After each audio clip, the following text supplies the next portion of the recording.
Laita sormi alas. Asioita, mitä me kaikki ollaan tehty, muttei myönnetä edition. Jos sä laitat yli 5 sormea alas, sä et oo NPC. Laita sormi alas, jos sä oot ikinä sanonut au, vaikka se ei sattunut. Laita sormi alas, jos sä oot koskaan peittänyt koneen kameran, koska sä luulit, että joku katto sua.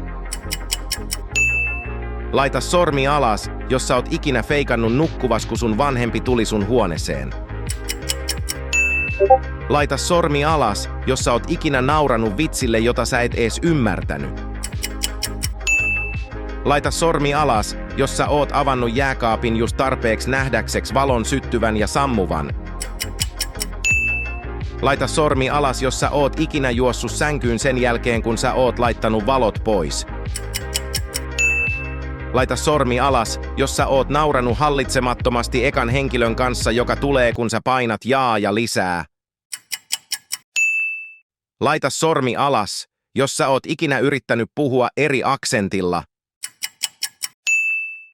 Laita sormi alas, jos sä oot ikinä laittanut sun musiikin shufflelle ja sitten skipannut sun haluamaan biisiin. Laita sormi alas, jos sä pelästyt, kun sä kuulet jonkun äänen yksin kotona.